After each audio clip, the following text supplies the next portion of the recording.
আরে ভাই, তোমরা যদি আমার বলো আমাকে এখান থেকে গড়াইন দিয়ে ওইখানে পড়ার জন্য, আমি পারবো। আমি সেই পোলা। আমার নিজের জীবনটাকে আমি নিজে কোনোদিন মূল্যায়ন করি না। মানুষ যদি আমাকে মূল্যায়ন করে, সেদিনই মনে করবো যে আমি হ্যাঁ ঠিক আছি। আমাকে মানুষ যেদিন মূল্যায়ন না করবো, সেদিন আমি বলবো যে আমি নিজে ঠিক নাই। কেন জানো? আমার ভিতরে অনেক অনেক অনেক অনেক কষ্ট। সেই কষ্ট দেখানোর মতো কোনো লোক পাই না ভাই। আরে ঘরে জ্বালা, বাইরে জ্বালা, কোনো জায়গায় যায় শান্তি নাই। সে শান্তি জিনিসটা কেউ আইনা দিতে পারতেছে না। সে শান্তিটা দেওয়ার লোক কে? উপর আল্লাহ, পাশে তোমরা। তোমরা সেই জিনিসটা কেন করতেছো না ভাই? চেষ্টা করো। তোমরা অনেক কিছু পারো, অনেক কিছু করতেও পারবা। এটা তোমাদের দ্বারা সম্ভব। আমার দ্বারা যেটা সম্ভব না, এটা তোমার দ্বারা সম্ভব। ভাই, আমি সঠিক কথা বলছি। তোমার খারাপ লাগতেছে আমার কথাগুলো শুনে? খারাপ লাগার কিচ্ছু বলি না আমি তোমাকে, বুঝছো? আমার ভিতরে কষ্টটা কিছু বাইর করতে চাই তোমাদের কাছে। সেই কষ্টটা বাইর করার মতো মানুষ পাই না। আজকে হয়তো বা খোলা মলে বলতেছি না তোমাদের। কেন বলতেছি না? এত কষ্ট দিও না। আমার জীবনটা কষ্টে কষ্টে, জীবনটা এত বড় হয়েছে, বুঝতে পারছো? ঠিক আছে, ভালো থাকো, বাই।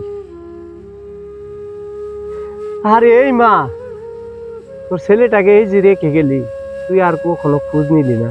তোর ছেলেটা কি করে না করে তুই কোনো খোঁজ নিলি না মা? আরে এই জীবনটা অনেক বাচ্চা বড় কঠিন মা। তুই দুনিয়াতে নাই, আমার কেউ নাই মা। আসলে আমার কষ্টটা কেউ বুঝে না মা। মা এমন একটা জিনিস, সেই জিনিসটা মা ছাড়া আর কেউ বুঝে না। ভাই, একটা কথা মনে রাখেন, মায়ের কখনো কেউ কষ্ট দিবেন না। যে আপনি মাকে কষ্ট দিবেন, সেই কষ্টটা আপনি পাবেন। ঠিক আছে ভাই, কথাটা মাথায় রেখেন। এই কষ্টর ভাগিদার আপনি হবেন। মা এমনই এক জিনিস, মা চলে গেলে মা পাওয়া যায় না। মা কখনো কোনোদিনও পাওয়া যাবে না ভাই। জীবনে অনেক কিছু শিখলাম, অনেক কিছু বুঝলাম, অনেক কিছু ভাবলাম। মা ছাড়া পৃথিবীতে কেউ নাই। আর মাই হয়েছে সবচেয়ে আপন জন। ভাইয়া, তোমরা কখনো যে মাকে ফেলে যেও না, মাকে কষ্ট দিও না। ভাবিকর কথাই যে মাকে কোনোদিনও কষ্ট দিও না ভাই। আরে ভাই, মা মরে গেলে মা পাবা না, কিন্তু ভাই মরে গেলে ভাই পাবা না। বউ মরে গেলে কিন্তু বউ পাবা ভাই। ভাবিকর কথায় মায়ের কখনো দূরে ঠেলে দিও না ভাই। কথাটা মাথায় রাখেন ভাই। আমি কথাগুলো বললাম, আপনাদের অবশ্যই অবশ্যই ভালো লাগবে ভাই। কথাগুলো কথাগুলো মন দিয়ে আপনারা শুনেন, আমারও খুব ভালো লাগবো। আপনারা যদি আমার কথাগুলো শুনেন, সবচেয়ে আমি খুশি হব ভাই। ঠিক আছে ভাই, ভালো থাকেন। মা পৃথিবী ছাড়া আর কেউ নাই।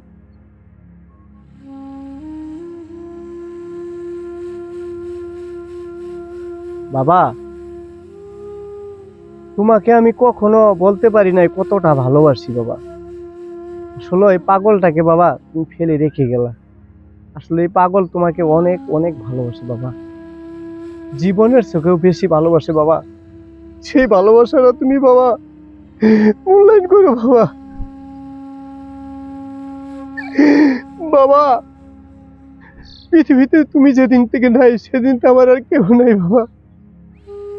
বাবা এমনই একটা জিনিস ভাই, আপনারা বাবাকে কখনো কষ্ট দিয়েন না। আর বাবাকে যদি আপনারা কষ্ট দেন, সে আল্লাহ পর্যন্ত জেনে যা সেই কষ্টটা, সেই দিনগুলোর কথা মনে থাকে। কিন্তু বাবাকে কখনো ফিরে পাবেন না। বাবাকে আপনারা কখনো কষ্ট দেওয়ার চেষ্টা করবেন না। বাবা এমনই একটা মানুষ, বাবা পৃথিবীতে আলো দে, এই পৃথিবীতে দেখার সুযোগ করে দে বাবা। সে বাবাকে আমরা কষ্ট দেই, আমরা কখনো কষ্ট দেব না। কোনো ভাই কষ্ট দেব না, কোনো বোন কষ্ট দেব না। আমরা কেউ কখনো আঘাত দিয়ে কথা বলবো না বাবাকে। বাবা মনে হয় যে অন্যায় করছে, সেই জিনিসটা আমরা মাথায় থেকে নামাই নিব ভাই। কেন জানেন? বাবা কখনো অন্যায় করতে পারে না। আমরা যদি মনে করি অন্যায় করছি, ওটা ভুল। বাবার কথা কখনো ভুল ধরা যাবে না। বাবা তো বাবাই ভাই। বাবার মতো কি বাবা হয় কখনো? বাবা থাকলে একজনই, সেই হচ্ছে বাবা। কেন আমরা বাবাকে কষ্ট দিব ভাই? অযথা আমরা বাবাকে কষ্ট দিব না ভাই। মাথায় রাখবেন কথাগুলা। আমার কথাগুলো আপনারা অবশ্যই অবশ্যই বুঝতে পারছেন। আমি একজন বাপ পাগল। এই জন্য আমার বাপের কথাগুলো বললাম ভাই। আপনাদের খুব কষ্ট হচ্ছে কথাগুলো শুনতে। না, আপনারা কষ্ট পায়েন না কখনো।